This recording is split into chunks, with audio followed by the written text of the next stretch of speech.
You're listening to Cardiff City World on Cymru Sport Radio, live from the Welsh capital. The most interactive football show in Wales, featuring guests, fan opinion, and all the latest news surrounding Cardiff City. Have your say and get in touch now. Good evening, ladies and gentlemen. Welcome to Cardiff City World on Cymru Sport. And I'm Si, as always. We are talking Cardiff City, of course. There is only one way, one subject that we could be talking about this evening, but we are going to branch into some other elements. And I'm delighted to be joined once again by my special guest, Wales Online's football correspondent, Cardiff City correspondent, Glen Williams. How are you, mate? Yeah, good. Been a busy few weeks, as you know, but yeah, not too bad, mate. Yourself? Yeah, good, mate. And it's funny, right? Because the last few weeks have been, let's say, hectic, and that's going to finish at some point, you would think, and then it'll be straight into the transfer window. So, you know, for yourself, it's going to be non-stop, I'd imagine, now for the next probably 6 weeks or so, isn't it? Yeah, you're right. This does tend to be probably the busiest period. I know we sort of fall into game after game during the season, but the sort of constant drip of news that tends to come out around this time of year is, can be pretty hectic. And for the last 3 summers now, Cardiff have managed to push that further and further into June. So it all comes in a very crammed period. But busy. Yeah, and as you say, it's, you know, it seems like summer after summer we're going through this same process of looking for a new manager, or like obviously last summer there was the contract debacle with Errol Bullitt. It's, look, if your days are anything like mine, it's a lot of phone calls and a lot of texts. It's just the nature of the beast at the moment. But where do you understand that the managerial search is at as of today? Obviously, we're recording this Wednesday morning, so things might probably change by the time it goes out. But in terms of where we are now, where is it? Yeah, so sounds like getting pretty close to the end line, which is a blessed relief to everyone, not least me and you. Look, it's been a protracted process, isn't it? They've tried this new subcommittee.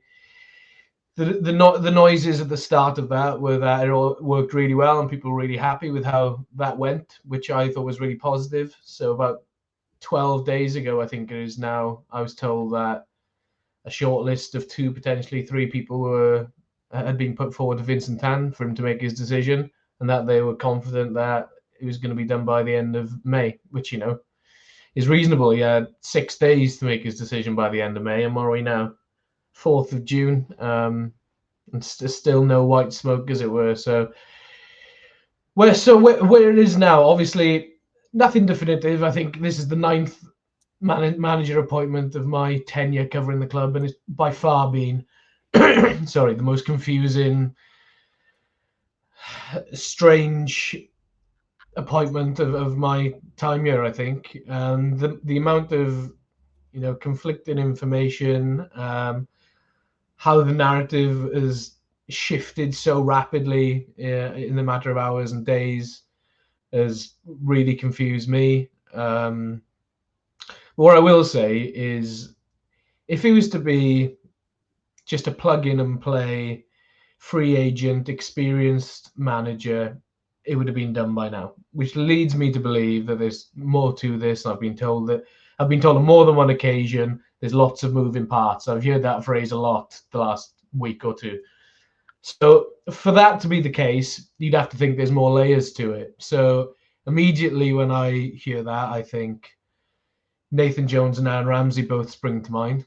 Nathan Jones, obviously, because he's tied up with Charlton. He's got 3 years left to run his contract. There's compensation packages, there's backroom staff to talk about. Ramsey, obviously, because I think his appointment would have to inform massive structural changes, because if he did appoint him, he couldn't come into this structure as is now. And as I think a lot of people know by now, he's wanted a lot of change. He's wanted a lot of say on things, recruitment, day-to-day football operations, and experienced backroom staff. So in my opinion, And again, it's been very confusing, so I can't say this with a massive degree of certainty. But all roads seem to be pointing that way. And if it does end up being somebody like a Des Buckingham, then I know a lot of people will think, well, what was all the wait for? And it might undermine his own appointment. So that, in a very long nutshell, is where I currently see it. Yeah, so look, I'll be completely upfront because I've said it on other shows, and it ties in exactly what you were saying about conflicting information. The weekend that you said, or that you reported that Vincent Tan had the 3 names, I was told very, very vehemently that that wasn't the case, and that they were waiting for the playoff final to be done so that they could investigate Nathan Jones. So that in itself just shows the conflicting information, because obviously, you speak to various people within the club. It's your job. It's by part of your day-to-day work, isn't it? It's speaking to people like Cardiff City Football Club and reporting on the news and all that sort of things. I'm lucky enough that I get to speak to a lot of different people from football in Cardiff and media and all these different places. But like, even that was so conflicted. It was so opposite ends of the spectrum that it was almost like, wow, what is going on with this? And just I would probably say that Nathan Jones was probably one of those 3 names, by the way. Yeah, no, I think you're right there. But then again, just on the conflicting, just so people can understand like the level of conflicting news, is that I was told there was 5 names, and obviously it had those names, which they're out there now anyway. It was Nathan Jones, Buckingham, Brian Barry Murphy, Ian Evatt, and obviously Aaron Ramsey being kind of 5. And it's really interesting because I think about a week before that particular weekend, that the playoff weekend where you had reported about the 3 names, there was a lot of people very sure that Ian Evatt had the job. I don't know about you, but I was never able to kind of get anything remotely close to that. But it was out there for everyone to see. And then again, last Friday, Des Buckingham, there was a lot of people on social media and people saying, it's done. Des Buckingham's coming in. And again, it was like very conflicting. How difficult is that for you? Because I can only imagine the amount of text messages, DMs, phone calls and things that you're getting, whether it's people speaking to you, giving you information or talking about what they've heard, but also fans just messaging you saying, is this true? What's happening? Etc. Yeah, it's the hardest bit of the job. And well, you'll know as well as I do, this is probably the most paranoid football club in the country. I've got mates who cover other clubs up and down the country, and when I tell them the hoops that I have to jump through to get straight answers from people, I'm literally like a laughing joke to them, because they've got 1 or 2 trusted sources who just tell them, and they have that relationship. But at this club, as you have to run around to 5, 6, 7 people and try and piece a puzzle together all the time. It's draining, and I understand why fans are frustrated. I'm as frustrated as anyone, because this is all I'm trying to do every day, is to make sure that what I'm putting out is the right thing, and that is triple and quadruple checked. So yeah, it's really hard. And this in particular has been the hardest one I've done. Usually I've had pretty good idea, a good steer, for the most part, for most managers who've been appointed. But for some reason, and I know there's been some conflicting views, as to who people on the board would want, which obviously leads to a bit of a delay, a bit more discussion. But yeah, it would be nice to be told something straight and to actually know what's going on. I get there's complications and moving parts, as we all know, but just to be kept abreast of it, just to keep fans in the loop, because I know they profess this better communication. So, some things they can't say themselves, I get that. But there are means and ways to get information out and inform fans better of what's actually going on, because people are getting restless at the minute, and rightly so, because this seems to happen every year. Yeah, and I think it's one of those, isn't it? They can't give a running commentary of every single thing that's going on day to day. There is a lot of different discussions going on, of course. But I think, like you say, there's a way, like you look at other football clubs, like you say, and I know exactly the same that you've just said. Other football clubs around the country in the UK, if they want, they'll say with the Nathan, just as a hypothetical, say with Nathan Jones now, they would just let the local media or whoever the media is know, look, we're working on it, we're working hard on it. Hopefully we can pull it off, something like that. Just so fans, just to give them like a little bit of a nugget, so they're not constantly like just bombarding social media. But I suppose as well, it's modern football and social media mixed in as well, is that everything is instant gratification. Because you mentioned about the subcommittee.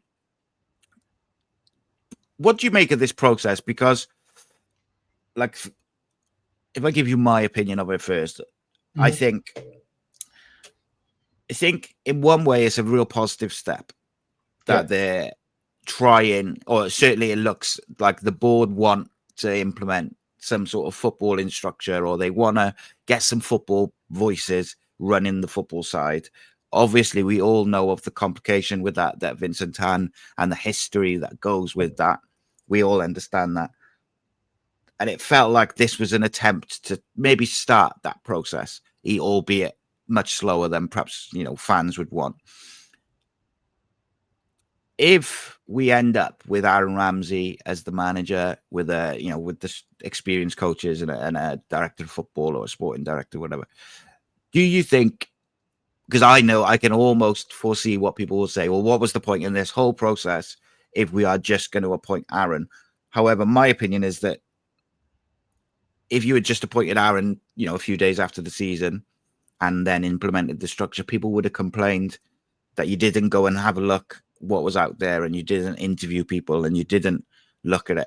I think whoever the manager is, I think the overall process has been much better this time. It feels like they've been much more thorough. And I'm not always the first one to praise this football club. I've got, because if they deserve criticism, I'm quite happy to dish it out. But I do actually think that I wouldn't say it's a success, because I don't know what the end result is, but I think it's been an improvement on what we've seen in the last few seasons. What's your view on it? Yeah, completely agree. I was very heartened when Mehmet, Dalman and Ken Chu told us about it. I thought the club needed an extra sort of layer, or at least an extra person to bounce these ideas off, and to have somebody like Gav Chesterfield who's really trusted, and he's a really good guy who's got the football club's best interest at heart, and Mark Allen, a really experienced campaigner, come in and help out with that. I was really heartened by it. Again, to me, it proved that there are people at this club who really do want that extra layer of football operation at the club. Mehmet and Ken putting that forward to Vincent as an option. Look, let's see how this goes, so that potentially in the future we can do it. In my head, it is bizarre that Vincent's fine with having a sporting director in Courtrai, but he's not at Cardiff. But that also proves as well that sporting directors don't always work, because he's had one over there and they got relegated. So it's not a silver bullet. It's not as simple as let's appoint somebody and everything will be fine, because you still have to get the right person in. So whether this bringing Mark Allen in was the right call, as you said, remains to be seen. Whether it's a success or not, I completely agree with what you said. You're damned if you do and you're damned if you don't in some ways, because if you end up with somebody like an Aaron, people will say, oh, loads of money wasted, blah blah blah. But then if you appoint somebody rogue or left field and they turn out to be a disaster, it'll be, oh well, why didn't we do our due diligence on this guy? So I think fans are angry anyway. Club's just been relegated. Whatever they do, they're going to get criticised at the minute, because there's a sense they haven't got a clue what they're doing, because they've just seen this relegation. So I get that as well. There's a latent anger as well. But broadly, looking at it through my eyes, an objective, neutral view, I think it was a positive step. But hopefully, well, it definitely, in my opinion, leads to something more permanent, because they shouldn't be setting up this task force when they did. They should have somebody who's running the football operation on a day-to-day basis. So knew Omar Rizzo was being sacked 6 weeks ago, which it is now. and they should have had a contingency plan. They should have been drawing up names when the end of the season was still playing out. So there's two sides to the coin, but I definitely think it was more beneficial than not. Yeah, I think then I guess one of the criticisms you could level at them is that maybe they should have set it up a couple of weeks earlier. With we knew we were down. Even if we're waiting for the playoffs and Nathan Jones and Aaron Ramsey to come back from holiday and all these different things that potentially could have been the reason for these kind of it being a bit not drawn out but taking longer than what it did or what it could have. Ultimately, yes, they could have started it a little bit earlier, but I think they have to do their due diligence, whoever they appoint. And if they come back and decide that actually with experienced coaches and a sporting director that Aaron's probably the best bet, then I don't really have an issue with that. I've said all along I quite like that idea because I think he knows the club, he knows the squad, most importantly, in terms of if there is any characters in there which maybe it's time to part ways with for whatever reason, he'll be aware of that, any sort of issues, and he can kind of move forward quickly. Whereas a new manager coming in will likely give everybody a fresh start. And then if there is any problematic sort of issues in that dressing room, they'll undoubtedly return at some point. So there's positives and there's negatives to all the different outcomes, I think. I did mention Des Buckingham earlier. What were you hearing about Des Buckingham? Because really Friday, the noise around it was quite incredible, really, to have that much noise and then not see the kind of appointment come through at the start of this week, because it really felt like he was coming in. Yeah, it surprised me really, because again, like I said earlier on, if it is Des Buckingham, then there's absolutely no reason it should be taking this long. He's a free agent. He's been spoken to. If they liked him 2 weeks ago, why is it taking 2 weeks to appoint him? That was the only thing that was kind of like ringing alarm bells in my head. As for him, I get there seems to be a lot of clamour for him. I think if he was appointed, people would be really happy. And it's interesting to see the difference between Buckingham and Evatt in terms of fan reaction, because in my view, I think Evatt's a far safer, more reliable appointment. But I think because Buckingham's a bit more of a shiny new thing and he had, his success last year, I know people have short memories, I guess, in this game. I think the job that Evatt did at Bolton was really good. And he's a strong character, which always does well at Cardiff. Doesn't take any crap from anybody, which you need if you haven't got a director of football and you're answering to Vincent Tan every day. I thought he's been dismissed, he was, but by fans, I thought he was dismissed unfairly, really. Buckingham, I'm sure he could do the job. I was told if it was him, he would be a bit more of a project manager. Now there's conflicting views, again, within the fan base and in the boardroom as to whether we need a project at Cardiff now or whether we need success now.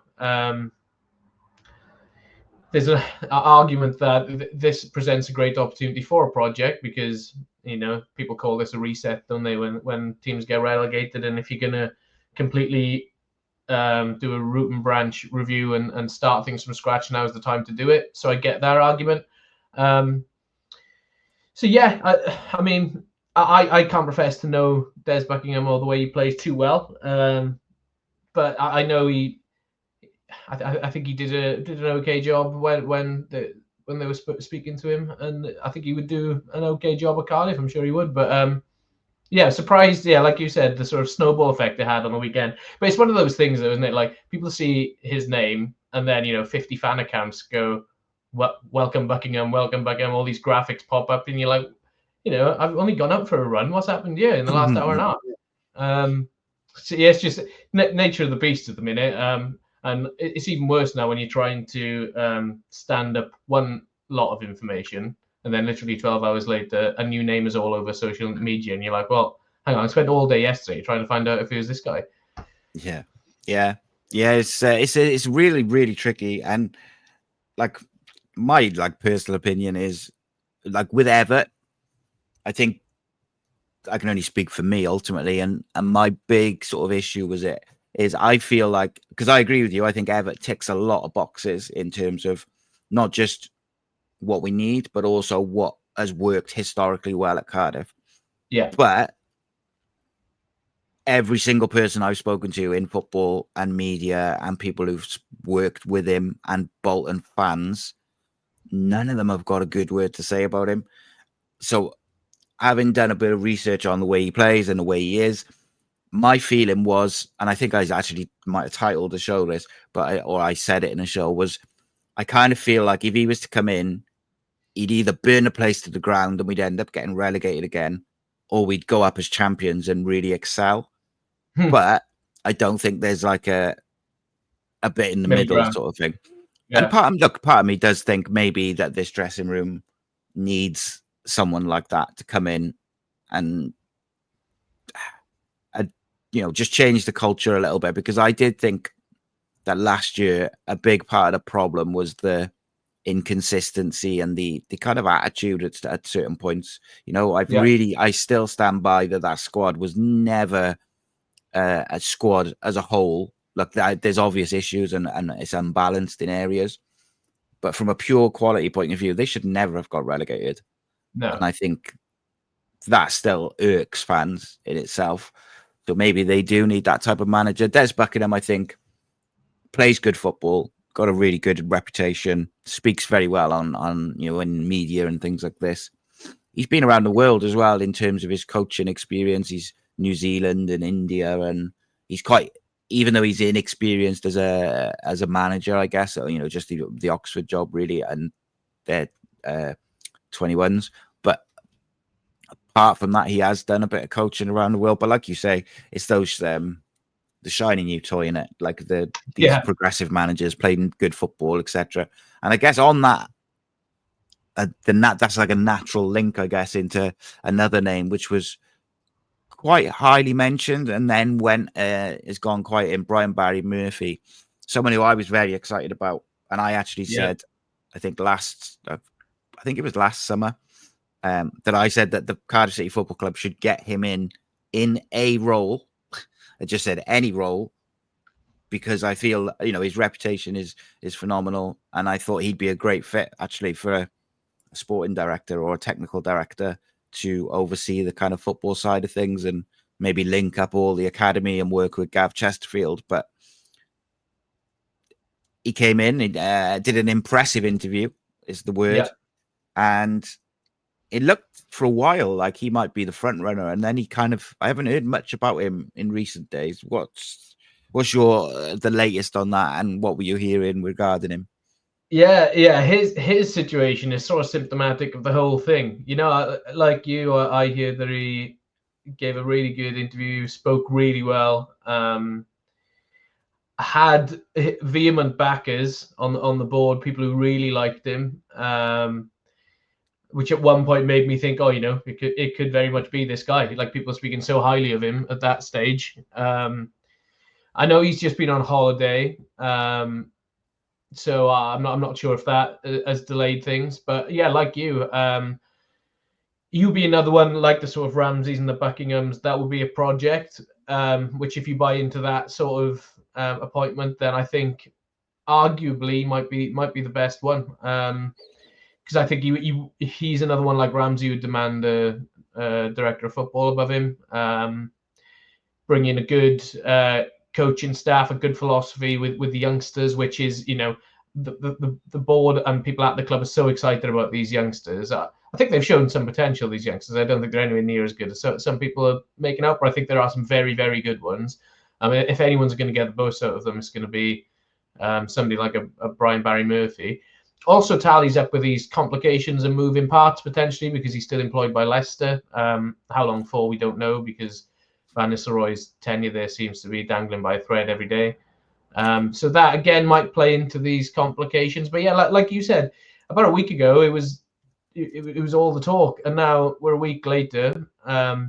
Nathan Jones stuff has blown up in a big way, and his name seems to have been pushed down 2 or 3 rungs of the ladder, which I'm sure as viewers or listeners to this can see how this situation and landscape has changed so much, in the last week or so, with just different names, different things you hear.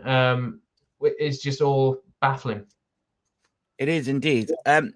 Just sort of lastly on the manager side of things, are you aware of any kind of, for lack of a better term, secret candidates? Because Cardiff did with Errol Bullock pull one out of the bag, which no one was kind of talking about and expecting. And there was a few whispers of maybe, someone who hasn't been mentioned being in the running. Have you heard of anything like that? Or do you think it is down to these sort of 3 or 4 names that we've heard? I think it's likely down to the ones we've already heard. Be very surprised if by now an external candidate that we haven't heard of comes out of the woodwork. I just think it would be too big of a risk at the minute as well. If you bring in somebody foreign manager that's just like a Hail Mary, I just don't see how that ties in with anything they've tried to do with this recruitment process. But I was told they were very keen for somebody with experience in English football and preferably somebody with a promotion on their CV. Now, granted, a couple of candidates we have spoken about there don't have promotions on their CV, but interviews can change that sort of thing. So at the minute, I don't. I saw that Vitor Campelos, his name, pop up again, and I tried checking that out. I think he probably is on the radar somewhere, because I know he was in the mix when Errol was appointed, wasn't he? So it wouldn't surprise me if his agent had gone into contact again. But it would surprise me if it wasn't one of the ones we've already heard. Yeah, and it would annoy me as well, because I've asked so many times. Oh, I know. I would be shocked if it's not Nathan Jones, a Ramsey, a Buckingham. And look, Brian Barry Murphy divided opinion on within the fans. If you look at social media, there's some people who are so excited by it, and there's other people thinking that he'll be a mistake because of his lack of experience. My opinion is that if you put in him or Aaron Ramsey, you have to put the right people around them. And I do think, with Omar Rhys, one of the biggest mistakes they made is when they appointed him or when they gave him till the summer, there was a few sort of rumors going around that they were going to give him someone really experienced, like either above him or with him, and they never did. And I think that was a big mistake that they didn't. And they had like a skeleton crew of coaches with him, and I just felt like they never gave him the right support staff and the right support with it. Whether that would have made a difference, I've got no idea. But I agree. What are your views on Nathan Jones and Si? So this is really interesting, right? So I think it obviously ticks the boxes in terms of he's been promoted multiple times from League One and the Championship as well. He's a Cardiff fan. He's going to bring passion. He's going to bring emotion. I think he is the one manager who comes as close to a universal, that's a good choice. I think everybody else has kind of got like a bit of a division. Not that it would be an ongoing thing, because I think most fans would get behind the manager, whoever it is. But in terms of criticizing the football club, he probably brings the least. But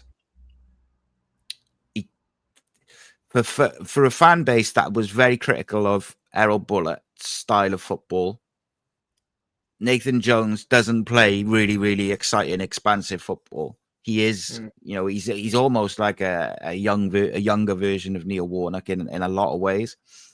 But I don't mind that, because I'm of the belief that fans don't really care how good the football is if you're winning football matches. So if Nathan Jones gets us promoted as champions next year, people will not care if it's 1-0, 2-1. The football's not very good. But I'm also of the opinion that I don't think if Nathan Jones comes in, he's not going to build a dynasty and be here in 10 years' time. I think you get 18 months, 2 years out of him, and then he probably falls out with the owner, and because he's a very, very passionate, sometimes volatile, emotional guy. I do think he'll change the culture at the club, in the dressing room level and stuff like that. And look, he's a very good coach. He's a very good motivator. And I think in terms of, if you're looking at like what boxes you want to tick, I think he ticks the majority. Now, I'm not going to go back on what I said from the very start. My opinion has always been, I think that Aaron Ramsey with Chris Gunter as his sort of number two, with 2 or 3 really, really experienced coaches who like have been around and have worked at a good level, and a sporting director above him, I think that's the best route for the football club. Because one of my most frustrating things is that I believe Craig Bellamy would be currently the Cardiff City manager, or would have been the Cardiff City manager, if they hadn't had the fallout and stuff that they had, which we don't need to get into now. But just in terms of, I do feel like we kind of missed out on Craig. And I think everyone I speak to in the Welsh FA and the media, and particularly in football, people, they're all of the opinion that because of his football IQ and his ability to, or his composure and his ability to make decisions on the, like, in, you know, split decisions very, very quickly, they all think he's going to go on to be a real good manager and a real good coach at the top level.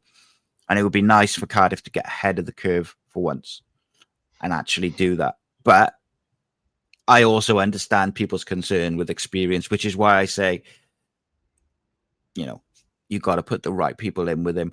Look, I think if they want Nathan Jones, they should go and pay the money and get him. Because ultimately, or if he's the guy they've established that this is the guy we want to lead Cardiff City into League One, and we want to try, and he's the guy. He's our number one choice. He's got a 3-year contract with Charlton. They've just been promoted. Charlton were never going to roll over and just give him to us. They're going to make you jump through hoops. They're going to move the goalposts. They're going to ask you for a lot of money. So either pay it or move on, is my view on it, ultimately. But I do think he would be a good appointment. I just think it's not a long-term appointment. Yeah, I think you're right in terms of the closest thing to a universally agreed upon appointment. I think if it's any of the other ones, there's going to be uproar from a lot of people because it's not the manager they wanted. And you're right with the Charlton thing as well. I spoke to Rich Corley on the phone yesterday, who is London journalist who put out that tweet that you know, everyone kind of latched onto. But you know, I said to Rich, it's, you know, it's in Charlton's interest to, you know, to brief the media that, because if he does end up leaving, Charlton can pin it all on Nathan Jones then, you know, and they're scot-free, because it makes it look like, oh, you know, our stance was, you know, he was never going to leave. We've just been promoted. We wanted to build something with him. We can't believe he's, you know, jumped ship, you know, just to make themselves look good. You know, all clubs do that. Optics, mate, isn't it? So two things can be right at the same time, you know. Charlton can say, oh, there's no chance we're letting him leave, and he could still leave. You know, it's not, people think these things are binary, and, you know, sometimes they're not. There's more nuances at play with these sort of things. That's why it's so complicated. Well, I mean, the biggest example of that is that they're briefing the media to say he's not going and he won't be going, while still negotiating a price for him to be able to go.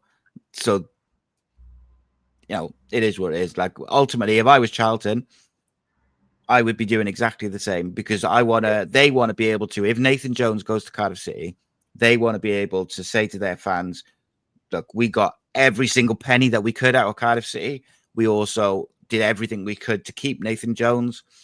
But ultimately he wanted to go back to his hometown club, and that's where we are. But they need that from an optics point of view with their fan base. So I get it. It's all part of the game. And Cardiff will have a big decision to make. Just moving on from the manager situation, mate. There's a lot of people complaining about the lack of the retained released list. You know, why hasn't it been released to the fans and stuff like this? Obviously, it had to be submitted to the EFL, which it was, as far as I'm aware. Do you know why they haven't released it publicly?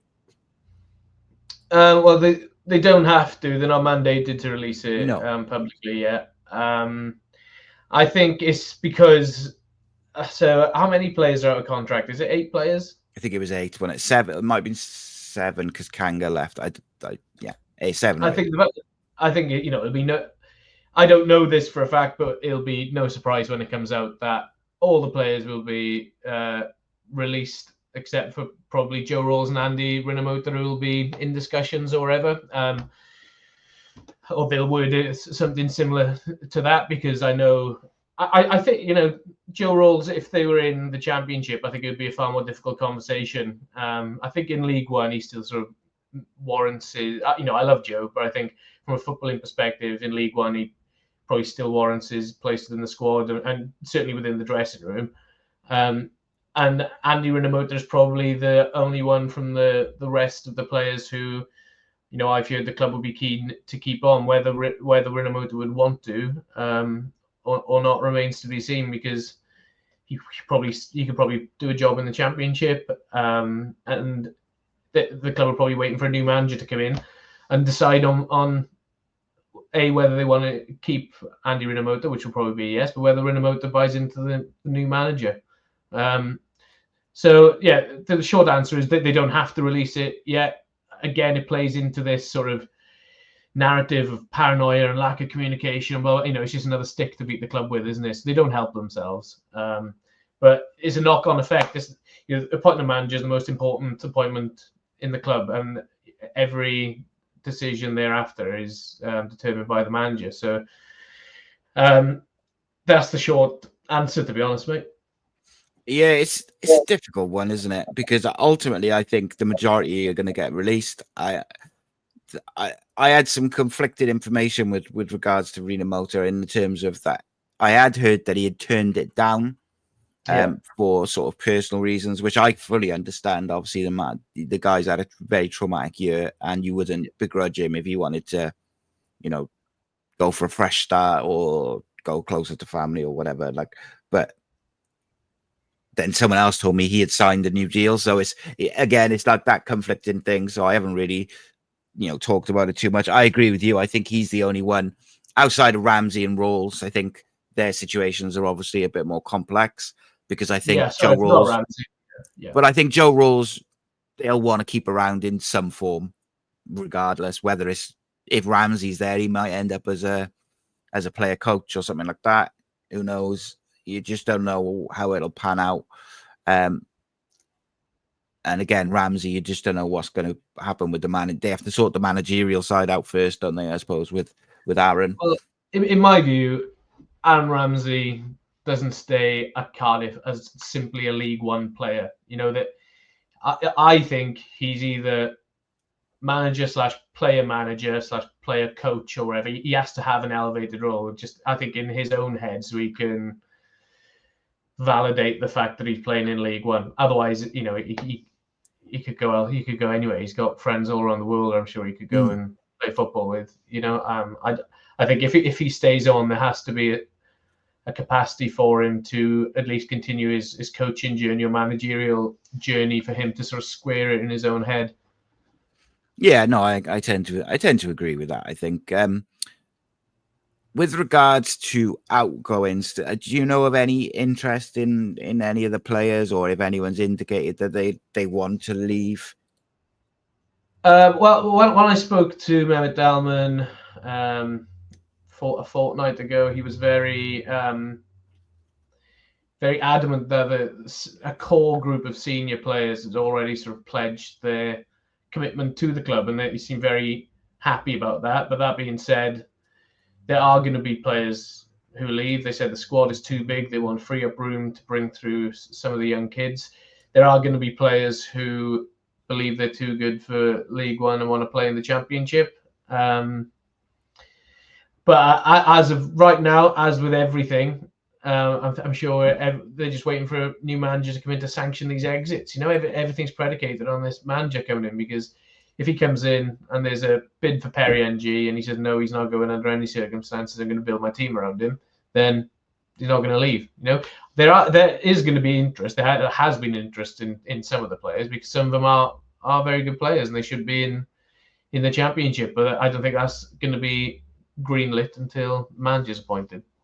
I mean, I guess it's another reason why a director of football or a sporting director or a football operations team is so vital to a football club, because if there is players within that squad which the club are open to selling, say they need to raise funds, they could be moving on that now, effectively. If there's, and the same with if they wanted to bring any free transfers in, you can kind of get them in place ready for when the new manager comes, and then the new manager can green light them if he wants them or he doesn't, sort of thing. But it feels like then that's the one thing I can understand fans being frustrated with, the time it's taken to appoint the manager, because they feel like they're then going to be behind. But I mean, really, the season only finished last week, so from that point of view, it feels later on into the summer than perhaps it really is. But yeah, I say it's certainly going to be an interesting summer to see how it all falls out now over the next couple of weeks. Where do you think this Cardiff squad stands currently in terms of its quality in League One? So say, if we assume that all the players who are released are going, what's left? Do you think that squad is good enough as is to go straight back up? Well, I spoke to Rich Corley yesterday. He said, prepare yourself because League One, it is dire in terms of the quality. He said the gulf in quality from League One to the Championship is marked. I think the squad as is, it's definitely a top 6 squad. I have not bought into the doom and gloom of this squad as a League One squad that I've seen from some people. Although there are certainly areas that need addressing. Defense is glaringly obvious. Like they need a sort of gnarled, grizzled League One leader in defense, in my opinion. I don't know how popular a view that is. Goalkeeper, there's question marks. I know that I've seen that there's that Ethan Horvath might be looking to leave. So there's an opportunity there. Pace on the wings has just been something that Cardiff have overlooked for years and years and years for whatever reason. I think the midfield is very samey. I think there's some good players in there, but I think there's a lot of there's about 5 or 6 players who all do the same job. I'd love to see like a big dominant player, somebody like a Joe Bellingham or somebody, not him, obviously, his sort of physical stature and attributes. Cardiff have missed a player like that in there, somebody to sort of boss a game, boss a tempo, and just some aerial presence as well, because it's still an important part of the game. So I think there are areas of the pitch that definitely need addressing. But I do think the squad as is definitely, you can't say it's not the top 6 League One squad. I think you really have been jaded by this football club if you think there's not a top 6 League One squad. Yeah, I mean, in fairness, on one hand, I just said 10 minutes ago that I thought that squad was too good to go down. So I can't then say it's not good enough to go up in the League One, because that wouldn't make any sense. I just think that, there's obvious deficiencies and there's obvious issues in terms of balance in some areas. But, if for whatever reason we ended up not making any signings, but nobody went out, I think it's still good enough. But I just think it would be more of a struggle than if we were able to bring in, like you say, I think a centre back. I think a nice athletic, aggressive midfielder would be exactly what we need to go in with those. We've got some good ball players and some good technically good footballers. Maybe we do need someone who's going to do that sort of the physical side of things, especially in League One. Yeah. I also think we might need like a right back. I think. I'm not convinced Perry NG stays. I just don't know. Like, he may do, but he was also not great last year, particularly in the first sort of 3 quarters of the season. Obviously, Ronan Capaccio, everyone's hoping that he'll stay fit and come through. but it remains to be seen, and I think what some people forget, mate, is just lastly, with these young players, this is not just that if they're good enough. I think we all agree that Dylan Lawler looks like he's going to be good enough. Ronan Kipakia was showing signs that he'll be good enough. Same with Louis Giles. But can they deal with the physicality of the Championship and League One and first team football with men week in, week out, 2-3 times a week? It's difficult. It's a lot of pressure on your body. Yeah, no, I completely agree. And like you said, especially League One, there's going to be some really experienced campaigners there. It's going to be a really physical league. I think Dylan Lawler's class. I think he's the best of the lot, in my opinion. Yeah, Ronan, really, really well thought of. I was really surprised by him a year ago when he sort of burst onto the scene in pre-season. I thought he looked brilliant. It's great to see Craig calling him up to. Do you think he starts on Friday? Do you think he starts? I do. Really? Yeah, I don't think Connor Roberts suits the profile of what Craig looks for. If you look, and I think he plays by necessity, but it's interesting to me that the second that Ronan has been fit, he's in the squad, and he talked about him so glowingly. Obviously, Liechtenstein at home is almost an ideal game to, put him in. He can do a lot of attacking, and I'm guessing, of course, but I wouldn't be shocked by it. I got to be honest. Yeah. Well, in my view, I think it's more likely that he, Wales get a 2-goal lead or whatever, and he comes on for 20-25 minutes. But I'd love to see him start. I think that'll be brilliant. So yeah, there are good. Kean Ashford. I'd love to see him stay and dominate in League One. Isaac Davis. I think he owes Cardiff a season. Not through any fault of his own, but injury problems. I think he probably, fans have been so desperate to see him play and succeed. I think he owes them, a year where he scores 12, 13 goals, or plays on the wing and tears it up and gets 15 assists. Ruben needs a season. He needs to deliver for a season. So a lot of these players are good players with promise and potential, but I think they need to deliver now. They've dropped down a standard. They need to prove that they're good Championship players by proving that they can dominate in League One. I think that's the challenge for them. Yeah, absolutely. I really, they should both do very well in League One. Like, if Isaac stays fit, you'd expect him to really excel. And Ruben, I think this season's vital for him to show that he's not just glimpses. He's got to find that consistency. And I think he did find it at times, but he's got to turn it into... it's weird, isn't it? Because on one hand, I say, we use stats to judge people. And then on the other hand, you say, well, yeah, but it's not just about stats. But I think he actually has to improve he has to get more assists and goals. Because I actually think the rest of his game is quite underrated. I see people all the time say how he's lazy. It couldn't be further from the truth. Especially if you look at his defensive stats, he wins the ball back a lot.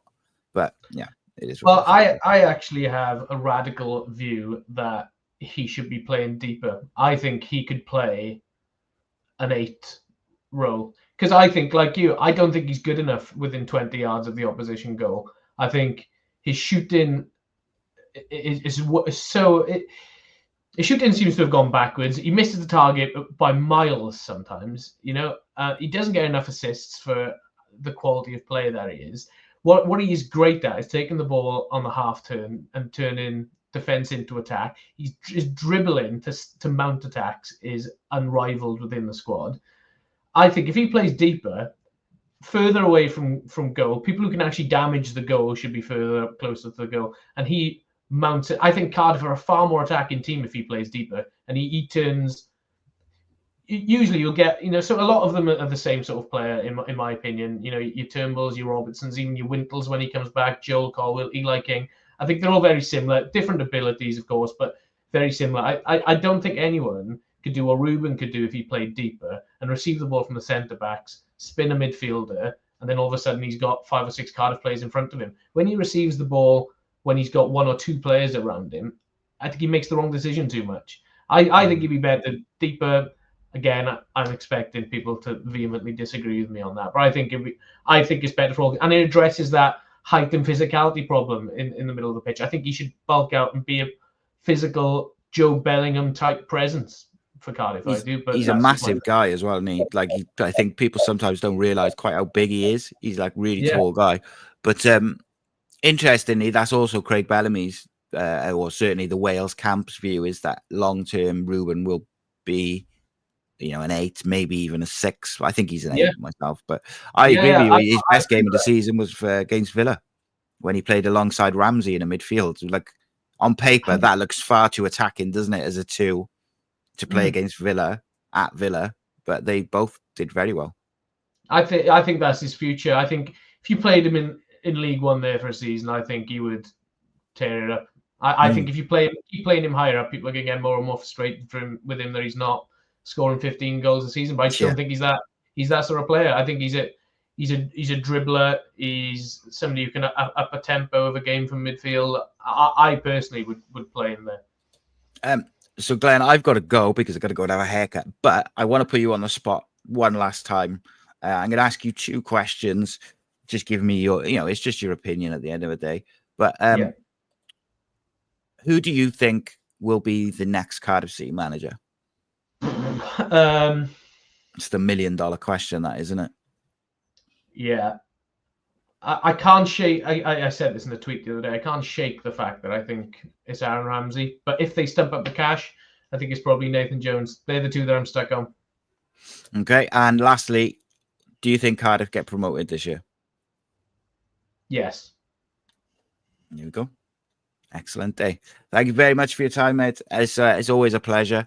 And I'm sure we'll have another chat at some point in the transfer window, no doubt. Yeah, well, if you hear anything about this meeting today, give me a WhatsApp, mate, because I'm going to be texting and ringing around everyone to find out what's happened. So, let me know if you do know. I will do, mate. I'll send you a text later. It's all good, mate. Take it easy. See you soon. Cheers, mate. Bye.